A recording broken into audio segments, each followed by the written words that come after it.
이야기가 있다는 한 남자.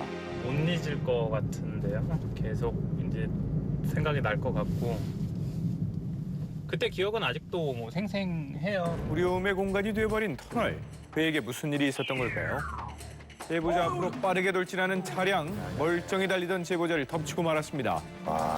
아무런 뭐 대비도 할 수 없었고 제 앞쪽에 아무것도 없었는데 예, 갑자기 뭐 그 큰 승용차가 탁 튀어나오면서 당한 사고여서 대응할 시간조차 없었던 사고의 원인은 터널 안에서의 무리한 차로 변경이 사고라는 결말을 불러온 거죠. 이번 제보자 역시 터널 사고의 피해자인데요. 잊을 수 없는 그날의 기억을 꺼내놓습니다. 이대로 죽는 거구나 이런 그런 고통을 느꼈어요 진짜. 다시는 이런 일이 좀 없었으면 좋겠다는 생각으로. 일을 마친 후 집으로 돌아가던 범용 씨. 그날도 여느 때와 같은 길을 지나고 있었는데요. 자, 터널인데요. 자, 그 순간 이거야. 의문의 폭발과 함께 그날의 악몽은 시작됐습니다. 차에서, 저 뒷차에서. 빨리 가. 왜 못 가? 왜 못 가? 제발 하나님. 터널 안은 순식간에 암흑에 휩싸였는데요. 그를 한순간에 공포로 몰아넣은 건 이른바 상주 터널 폭발 사고. 시너를 실은 트럭이 폭발하며 무려 20명의 사상자를 낸 끔찍한 사고였습니다. 사고의 한가운데 그가 있었습니다. 화염이 확 타오르면서 연기에 의해서 아무 시야가 확보가 안 돼요. 뭐 아무것도 안 앞뒤로도 보여요. 나갈 수도 없고. 그렇죠. 제발 극한의 공포를 느끼죠. 뭐나야 살려줘. 이게 이렇게 이런 식으로 사람이 죽을 수도 있겠구나.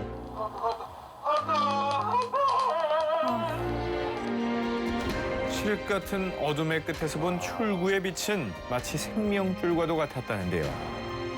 터널 안 열기에 차량이 이렇게 녹아내릴 만큼 위험천만한 순간이었습니다. 편안한 공간이었죠. 지금은 이제 공포의 공간으로 자리 잡게 됐죠. 제 마음속에는. 산이 많은 우리나라, 편리한 이동을 위해 생겨난 터널의 수는 2천여 개에 달하는데요. 운전 중 마주하게 되는 터널의 수만큼이나 사고가 끊이지 않고 있습니다. 터널은 한정된 공간 개념으로 어떤 돌발 상황이 발생되면은 터널 안에서는 피할 공간이 없습니다. 그래서 거의 대형 참사, 사람들의 치명상이 이루어지고 있습니다. 자, 부산광역시의 한 터널입니다. 여기가 사고 장소입니다. 아직도 사고 흔적이 선명한데요. 터널 출입구 쪽에 승용차가 전도되어 있는 상태였고 반대편 차선에는 시내버스가 정차 있는 상황이었습니다. 사고는 터널을 달리며 시작됐습니다.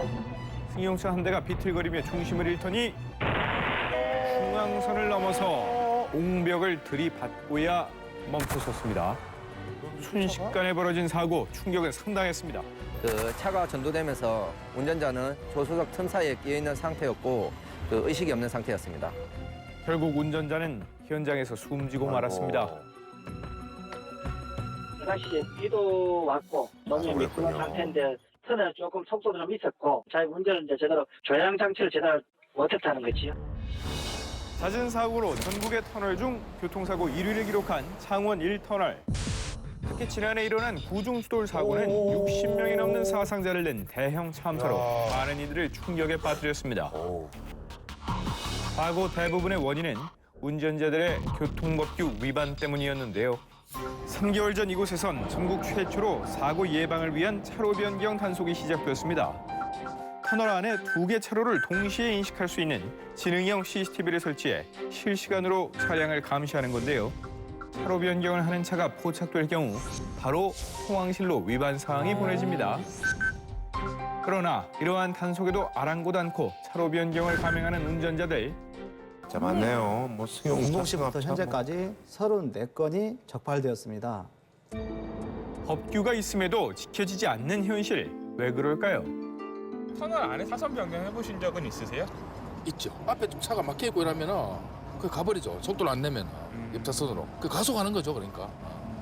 차로 변경은 왜 하시는 거예요? 뭐 앞에 차가 좀 속력이 낮아서 이제 답답하다 보니까 그렇게 하는 경우가 대부분 아니겠습니까? 그냥 습관 거죠, 습관. 빨리 가고자 하는 마음과 안일한 안전의식에서 비롯된 사고.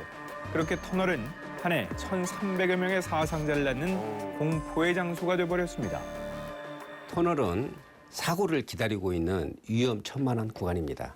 절대적으로 진로 변경을 하거나 앞차를 추월하거나 이랬을 때는 대형 사고로 이어진다는 것을 자기가 알아야 됩니다. 사고가 나면은 나갈 수 있는 길이 없어요. 딱 어떻게 할 수 있는 방법이 없어요. 공간이 너무 협소하고 그리고 차가 뒤로 빠질 수도 없고 앞으로도 갈 수 없고 그러니까 제일 조심해야 되는 그 방법밖에 없다고 생각해요. 우리는 끝이 보이지 않는 길고 긴 터널을 지나곤 합니다. 그 끝이 출구일지 위험일진 잠깐의 선택에 달려 있는데요. 기본과 원칙만이 안전한 출구로 우리를 안내한다는 사실 잊지 마시기 바랍니다. 도로 위의 질서가 깨지면 곧바로 이런 일이 생깁니다. 이번 사고로 제보자의 일상에는 많은 변화가 생겼습니다. 이렇게 사고가 났죠? 그냥 중앙선을 타고 넘어갔네요. 의자에 앉는 것조차도 많이 불편해졌는데요. 저는 당연히 고속도로니까 이렇게 넘어올 수가 없죠. 바로 앞에서 일단 화물이 넘어온 걸 봤어요. 아, 이거는 정말 그게 당황스럽겠다. 끝이었지. 똑바로 가고 있었는데 반대편에서 차가 날아올 줄 누가 알았을까요? 사고의 원인은 그러면 어떻게 되는? 졸음운전이죠. 제보자는 대퇴불골절로 6개월을 병원에 입원해야 했습니다. 그 정도 만만치 않겠는데요. 전부 바뀌었다고 보시면 돼요. 제 생활아. 그러니까 사고 나기 전 생활, 사고 나기 후 생활 바뀌었죠. 저도 운전한대요. 따뜻한 날씨와 함께 찾아오는 졸음운전 사고, 봄철 졸음운전으로 인한 사망자 수는 겨울철보다 약 2.5배나 높은데요. 주행 중 잠시라도 눈을 감게 되면 걷잡을 수 없는 일이 벌어집니다. 이래서 순간의 졸음운전이 무서운 거죠. 와. 졸음이 밀려들 때는 창문을 열어 차량 내부를 환기하거나 틈틈이 스트레칭을 하는 것도 좋은 방법이니까 잊지 마시기 바랍니다. 자, 이곳에서 눈 깜짝할 사이에 아찔한 사고가 일어났다는데요. 네. 상가. 지진이 일라는 소리. 집이 무너진 소리 같은 막 하여튼 이 차가 쓰나미 같이 막 이렇게. 큰 사고가 났나요? 블랙박스 영상 제보자는 잠시 차를 주차해 놓은 상태였습니다. 자, 이때 저 멀리서 대형 크레인 한 대가 코너를 도는데 그대로 앞에 차를 들이받은 채 밀고 갑니다. 속도가 안 줄더라고요. 코너길이었는데 제 쪽으로는 줄 알고 깜짝 놀랐는데 틀더라고요, 갑자기. 맞은편 차량의 블랙박스 영상입니다. 코너길에서 속도를 줄이지 않고 달려오는 대형 크레인. 굉장히 위협적이죠. 심지어 무게가 무게인지라 제동도 쉽지 않은 상황. 재난 현장이 따로 없습니다. 피해가 어마어마했을 것 같은데 어땠나요? 피해 차량만 17대고요. 17대. 가해 차량까지 합치면 총 18대가. 사고 차량 대수로 봤을 때는 안동경찰서 생기고 제일 많이 발생한 사고입니다. 한순간에 7대의 차량이 폐차된 사고. 왜 이런 대형 사고가 일어나게 된 걸까요? 원인이 뭐죠? 압력으로 이거를 밀어주는데 만약에 공기 압력이 약하다. 그러면 약하면 그렇게 덜 듣는 거고 강하면 그렇게 잘 듣는 거고. 관리를 잘 없으면 해야겠어요. 안 듣는 거예요. 그래서 여기 있는 공기 압력으로 이 브레이크 제동력이 결정되는 거죠. 다행히 사고에 비해 크게 다친 사람은 없었다고 하는데 자동차의 모든 부분은 정비가 필수지만 특히 브레이크 정비 불량은 사고와 직결된다는 것 명심하십시오.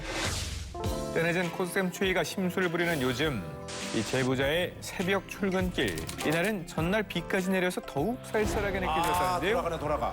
제보자 앞에 갑자기 나타난 한 대의 차량 그러더니 눈 깜짝할 새 반바퀴를 돌더니 제보자의 차량 앞에 멈춰섰습니다. 추돌 사고까지 날 뻔했죠. 처음에는 그 사람도 이제 후진해요, 또. 갑자기 차가 돌아서 그런지 정신 못 차리시는 것 같아서 블랙박스를 다시 확인을 해봤어요. 도대체 왜 거기서 유턴을 해서 제 앞에 서 있는지. 대체 어떻게 된 일인지 봤더니 고속도로 진입로에 휘청거리며 들어오는 문제의 차량이 보이죠? 바로 블랙아이스에 미끄러져 차가 회전한 것인데요. 과속까지 했다면 어떤 상황이 벌어졌을지 정말 아찔합니다. 이번 사고 역시 갑작스럽긴 마찬가지입니다. 잘 달리던 트럭이 커브길을 도는 순간 그대로 가로수와 충돌하고 맙니다. 왜 갑자기 미끄러진 걸까요? 비가 좀 왔었는데요. 그것 때문에 이 도로 표면이 살짝 얼어있지 않았나 싶기도 하고요. 이처럼 비가 내린 뒤에는 노면이 미끄러워 차량 제동이 쉽지 않은데요. 브레이크는 여러 번 나눠 밟아야 미끄러지지 않는다는 것 기억해 두시고요. 3월 중에도 기온이 영하권으로 내려가는 날들이 수차례 있기 때문에 운전자분들께서는 특히 오전 주행하실 때 그 가능성을 염두에 두시는 것이 필요할 것으로 생각됩니다.